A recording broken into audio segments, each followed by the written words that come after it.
Es de conocimiento común, al menos dentro de los límites del pensamiento dominante, que la Gran Pirámide de Giza es una tumba, el lugar de descanso final del faraón egipcio Keops del siglo 26 a.C. Solo hay un problema con esta suposición. Dentro de la Gran Pirámide nunca se han encontrado momias, ni ninguno de los otros adornos que comúnmente se encuentran dentro de las tumbas en otros lugares de Egipto, como artefactos, joyas valiosas o arte opulento. Ninguno de los artículos que se creía que necesitarían los faraones en la otra vida. Muchos se han preguntado cómo se puede asumir que la Gran Pirámide de Giza es una tumba cuando carece de las características que definen a otras tumbas. En consecuencia, hay muchos que creen que no se trata en absoluto de una tumba, sino de una antigua central eléctrica. Aunque puede parecer imposible, muchas pruebas sugieren que la idea podría no ser tan descabellada como parece. Considera, por ejemplo, que la construcción de las grandes pirámides originalmente estaba cubierta por una capa exterior de bloques de piedra caliza de toba blanca, que encajaban tan perfectamente que ni siquiera una hojilla de afeitar podía deslizarse entre ellos.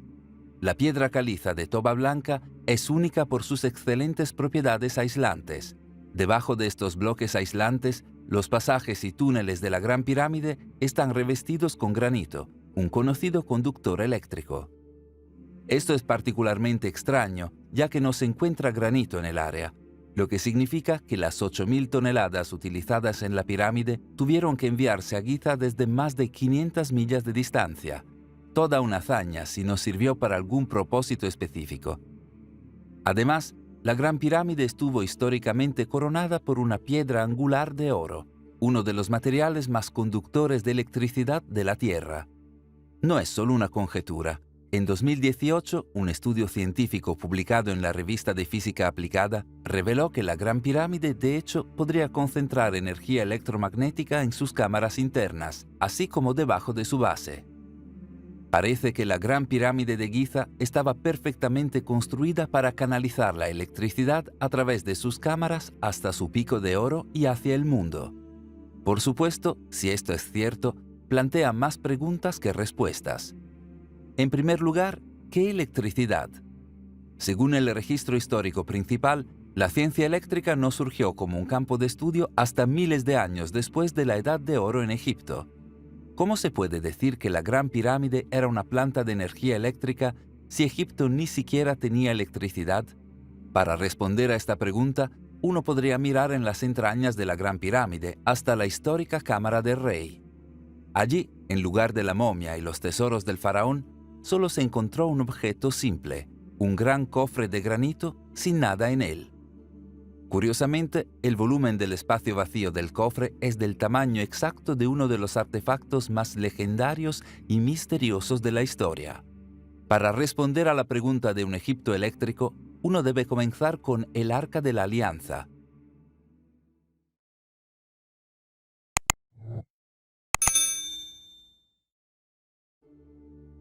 Según la Biblia hebrea, después de sacar a los israelitas de Egipto, Moisés ascendió a la cima del monte Sinaí para encontrarse con Dios.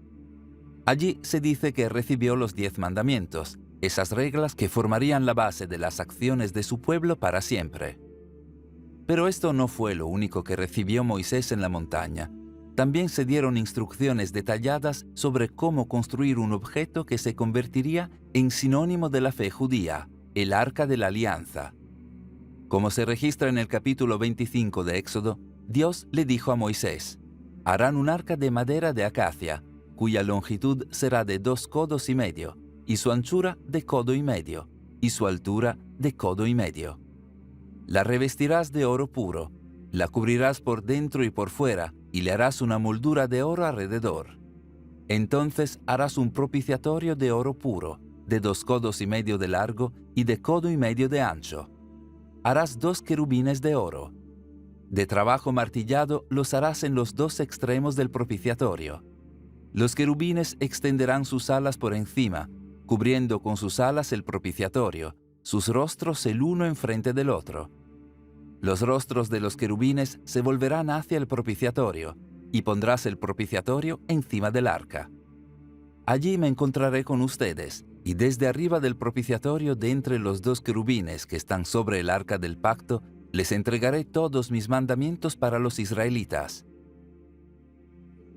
Es interesante notar que el judaísmo rechaza en gran medida la idolatría, que es una manifestación física de la espiritualidad. De hecho, cuando Moisés bajó de la montaña para encontrar a los israelitas adorando un becerro de oro en su ausencia, rompió las tablas en las que estaban escritos los 10 mandamientos con rabia. Esto hace que sea muy curioso que Dios mismo diera instrucciones tan detalladas sobre cómo crear en efecto un ídolo. Por supuesto, el arca no era un ídolo cualquiera. No se le permitía tocar ni siquiera mirar, lo opuesto a la mayoría de los ídolos, que están diseñados para ser vistos y adorados. Cuando se movía, el arca se cubría con tela y pieles sostenidas por palos, para que no tocara el suelo. Ni siquiera al sumo sacerdote se le permitió estar en presencia del arca cuando se descubrió, excepto para realizar tareas muy específicas y rituales muy raros. Sin embargo, lo más importante eran los grandes poderes que se decía que poseía el arca. Muchos están familiarizados con la historia de Moisés dividiendo el Mar Rojo para sacar a los israelitas de Egipto y llevarlos al desierto. Sin embargo, menos conocida es una historia similar que apareció al final de este período, cuando los israelitas estaban saliendo del desierto y finalmente cruzaban a la tierra prometida.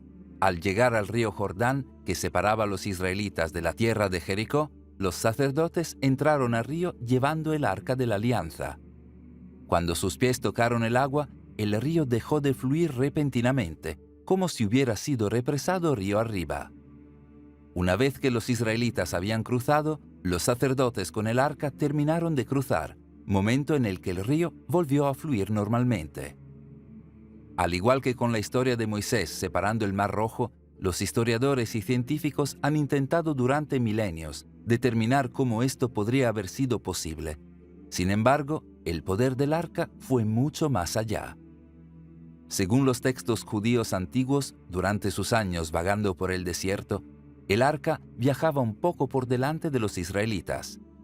Mientras lo hacía, despejaría el camino para los que estaban detrás, supuestamente disparando algún tipo de energía entre los dos querubines en su tapa que incineraría serpientes, escorpiones, arbustos espinosos y otros peligros. No fueron solo las alimañas las que sintieron la ira del arca. En los textos antiguos hay muchas historias de personas arrojadas hacia atrás, heridas, mutiladas e incluso muertas cuando tocaron el arca.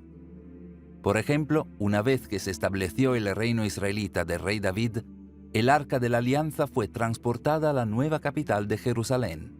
En su camino, uno de los bueyes que tiraba de la carreta sobre la que descansaba el arca tropezó, desequilibrando la carreta y amenazando con tirar el arca al suelo.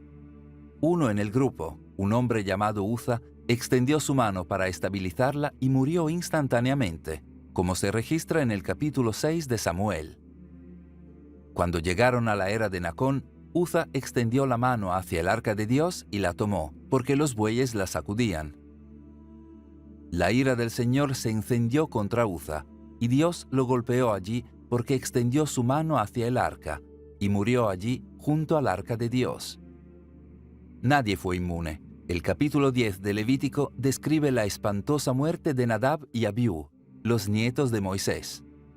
En presencia del arca descubierta, los dos encendieron incienso para ofrecer a Dios, cuando de repente salió un fuego del Señor y los consumió. Incluso el sumo sacerdote tenía una cuerda atada alrededor de su cintura antes de entrar en la cámara que contiene el arca descubierta en caso de que lo mataran repentinamente, para que pudieran sacarlo sin que nadie más tuviera que recuperarlo y arriesgarse a morir él mismo. A lo largo de su historia, los israelitas llevaban ese aterrador artilugio con ellos a la guerra, ya fuera por inspiración o de otra manera. En un caso infame, el arca fue llevada alrededor de los muros de la ciudad de Jericó durante 7 días, mientras los israelitas tocaban los cuernos. Al 7º día, las murallas de la ciudad se derrumbaron milagrosamente de repente. Más tarde, cuando los israelitas estaban perdiendo una guerra contra los filisteos, decidieron llevar el arca con ellos a la batalla. Para su consternación, esto no cambió el rumbo. fueron derrotados y el arca fue capturada, llevada por los filisteos a su propio país como premio y colocada en el templo de su dios Dagón. Pero una vez que estuvo allí, una serie de hechos desafortunados les sucedieron a los filisteos.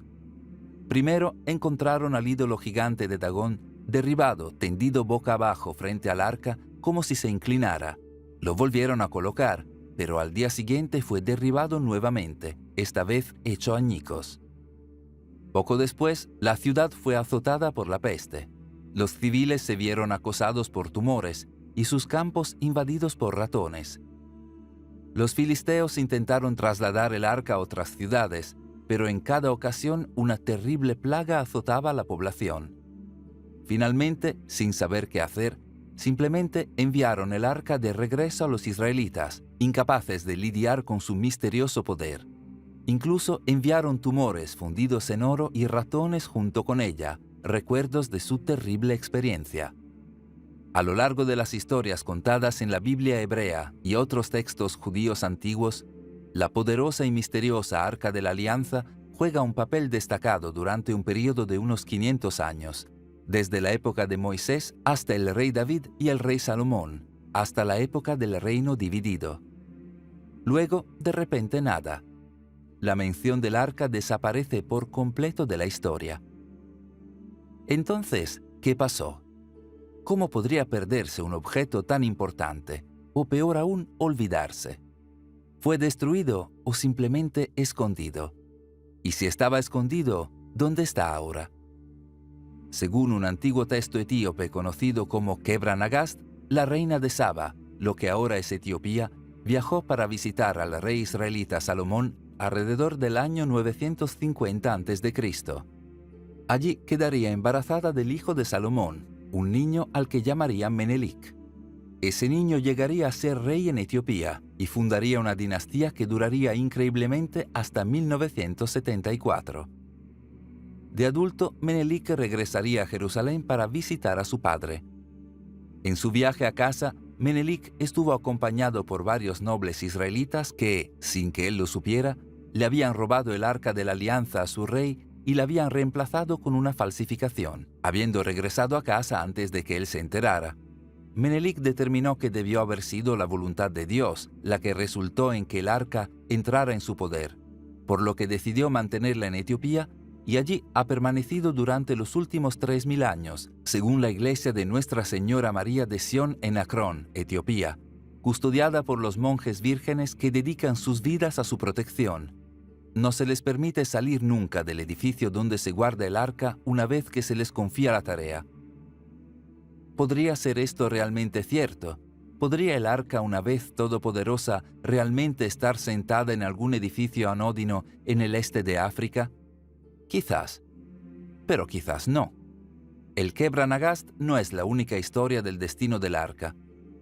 Algunos creen que cuando los babilonios invadieron el reino israelita en el siglo VI a.C., el profeta Jeremías sacó en secreto el arca de antemano y la escondió en la cima de una montaña en lo que es ahora Jordania, donde permanece hasta el día de hoy.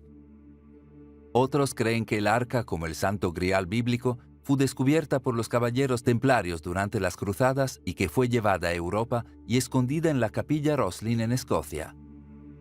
Otros todavía afirman que el arca está enterrada bajo el monte del templo en Jerusalén, esperando ser descubierta. Esto podría explicar los muchos avistamientos extraños de ovnis justo encima de Jerusalén. El más misterioso de ellos fue cuando una noche, una bola de luz brillante se acercó a los montes del templo y simplemente se quedó allí, cuando de repente una luz pulsante salió de él y el extraño ovni desapareció.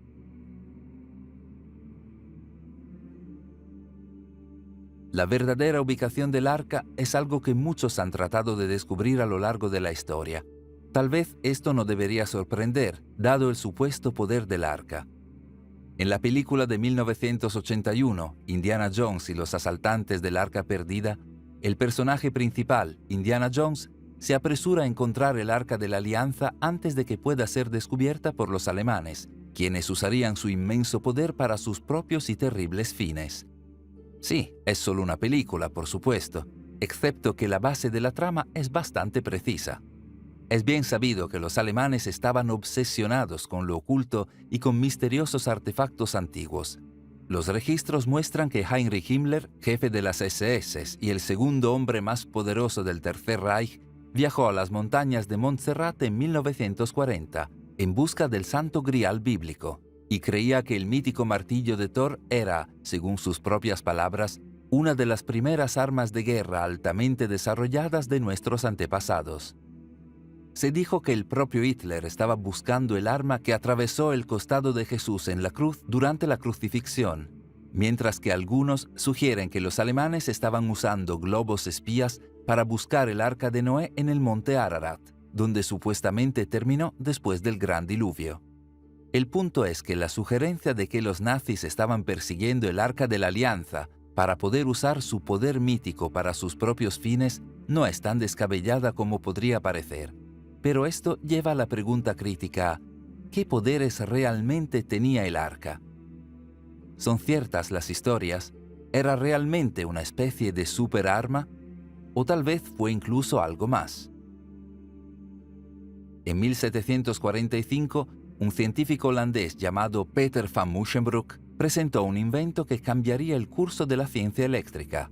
Fue llamado botella de Leyden, que lleva el nombre de la ciudad natal de van Musschenbroek, Leiden. Simplemente, una botella de Leyden era una especie de condensador, un dispositivo para recolectar y almacenar electricidad. Para van Musschenbroek se construyó recubriendo un frasco de vidrio con una lámina metálica conductora tanto en el interior como en el exterior. De la boca del frasco, una varilla de metal fijada a la lámina interior sobresaldría recogiendo la carga atmosférica. Tanto la superficie de la lámina interior como la exterior recogerían y almacenarían cargas iguales pero opuestas. El vidrio aislaría un conductor y su carga del otro. Piensa en la conocida historia de Benjamin Franklin volando una cometa en una tormenta eléctrica para experimentar con los rayos y la electricidad.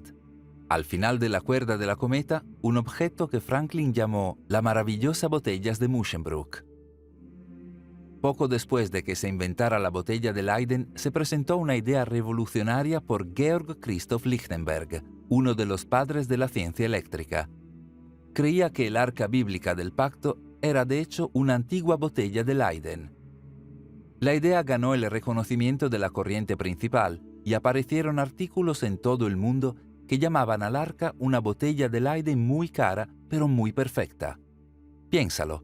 El arca era una caja de madera revestida tanto por dentro como por fuera de oro, de la misma forma que la botella de vidrio de Leyden está revestida con papel de aluminio, siendo el oro, por supuesto, mucho más conductor que el aluminio.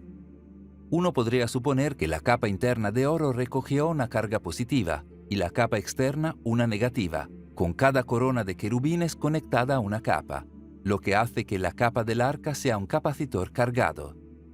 Como dijo un periodista, si los israelitas se hubieran propuesto construir un acumulador primitivo, difícilmente podrían haber elegido un diseño mejor que el arca. De manera crucial, a medida que una botella de Leyden gana carga eléctrica, se genera una gran diferencia de voltaje entre los dos conductores que puede liberarse como una chispa poderosa si se toca el dispositivo. Durante sus experimentos, el propio van Musschenbroek experimentó este fenómeno y observó que, a causa de una de esas sacudidas, todo mi cuerpo fue sacudido como por un rayo. De manera similar, Benjamin Franklin quedó inconsciente durante varias horas mientras experimentaba con una pequeña botella de Leyden del tamaño de un vaso de una pinta.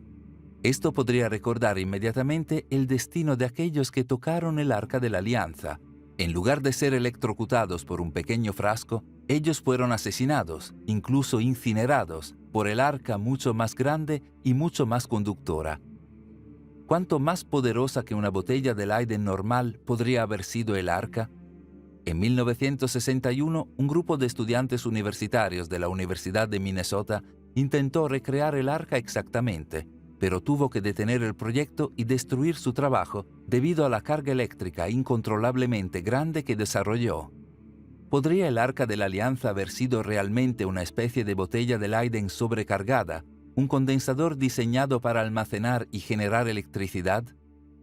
Si es así, la pregunta podría ser, ¿cómo pudo haber sabido Moisés algo así? Vivió miles de años antes de que se inventara la botella de Leyden, miles de años incluso antes de que la ciencia eléctrica se convirtiera en un campo de estudio.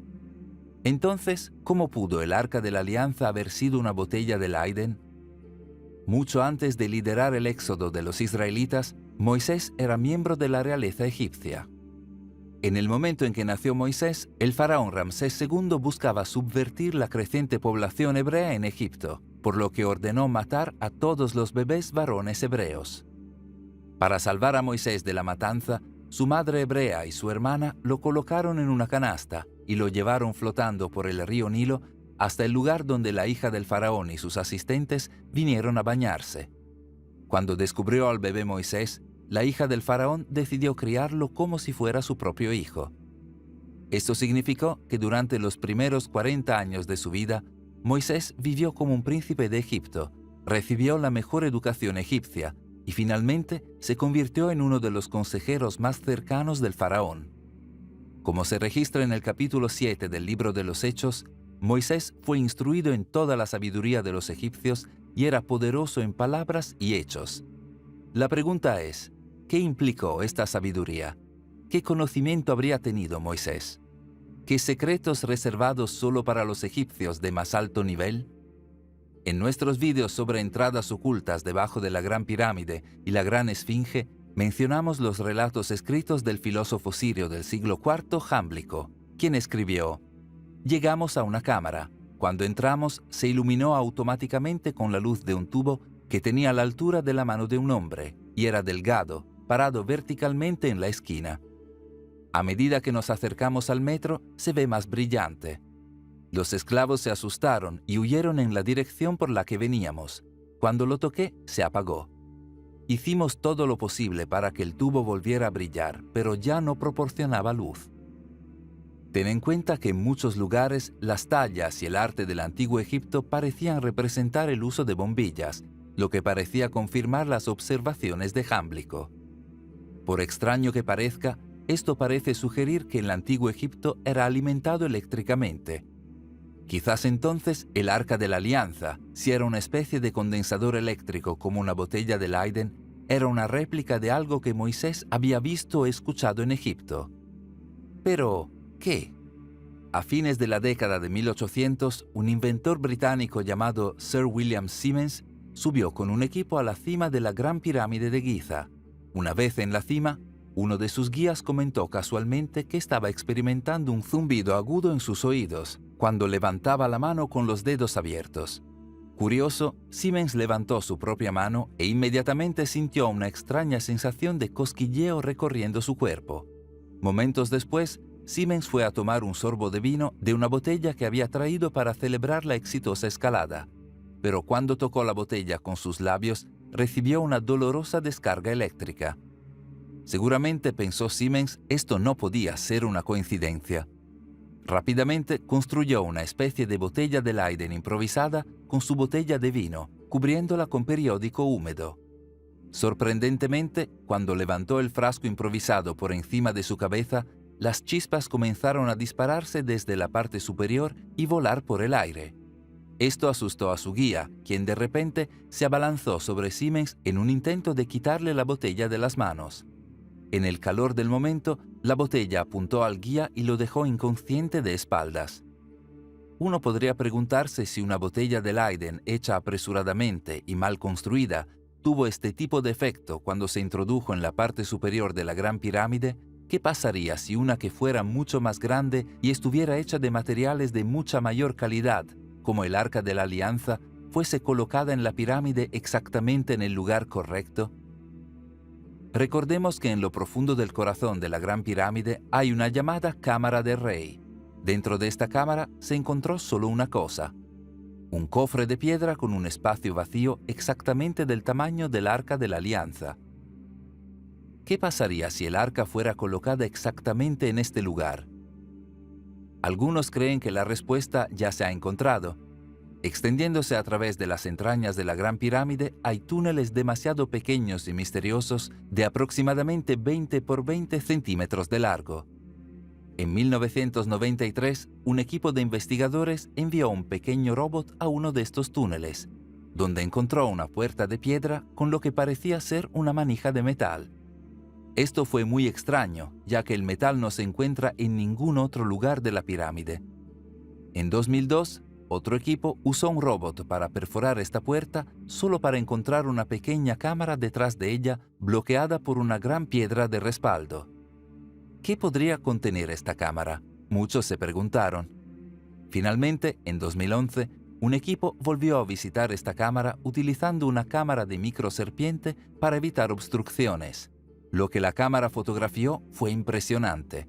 Jeroglíficos rojos pintados por doquier, símbolos y diagramas curiosos. Hay quienes creen que estos jeroglíficos son de hecho antiguos diagramas de cableado, que explican en detalle cómo utilizar la Gran Pirámide como generador de energía eléctrica. ¿Es posible? ¿Podría el Arca de la Alianza haber sido realmente un capacitor poderoso en el corazón de un sistema eléctrico avanzado? Vale la pena señalar que las instrucciones que supuestamente Moisés recibió de Dios en la cima del monte Sinaí no solo detallaban cómo construir el Arca de la Alianza, sino también cómo construir el tabernáculo en el que estaría alojada. El hermano de Moisés, Aarón, fue quien después de la muerte de Moisés construyó el tabernáculo que rodeaba el arca, con postes de oro de 150 pies, con cadenas de oro colgando de ellos. ¿Fue este un esfuerzo por replicar la conductividad del sistema de la Gran Pirámide usando el conocimiento secreto que Moisés tomó de su tiempo como príncipe egipcio? Por otra parte, tal vez no fue solo el conocimiento lo que Moisés tomó de los egipcios. Según el registro bíblico, cuando Moisés liberó a los israelitas de Egipto, se les animó a robar tanto tesoro egipcio como pudieran llevar. Tal vez no solo tomaron metales preciosos o joyas, sino lo que hizo grande a Egipto, el supercondensador en el corazón de su planta de energía eléctrica, el Arca de la Alianza. ¿No explicaría esto por qué el faraón persiguió a los israelitas tan despiadadamente?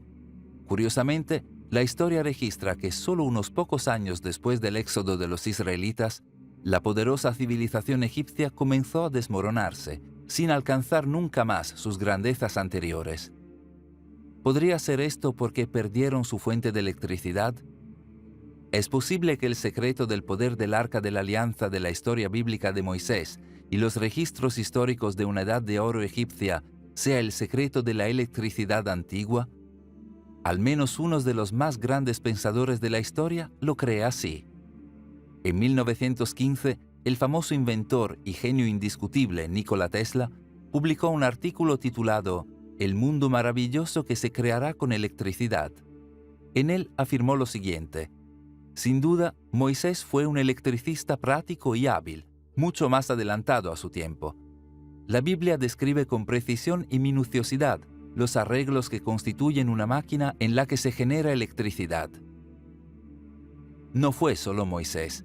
Tesla estaba encaprichado con el antiguo Egipto, y específicamente las pirámides, estudiando estas cosas profundamente e incorporando el conocimiento adquirido en su trabajo. En 1905, 10 años antes de proclamar públicamente que Moisés era un electricista experto, Tesla presentó una patente titulada Arte de transmitir energía eléctrica a través del medio natural, en la que introdujo un diseño para algo llamado pirámide electromagnética de Tesla. Su idea era bombear electricidad al planeta utilizando una estructura piramidal para proyectar energía hacia el cielo, donde podría ser aprovechada por receptores individuales de todo el mundo. En resumen, su idea era utilizar una pirámide como planta de energía eléctrica para generar energía gratuita y limitada para el mundo.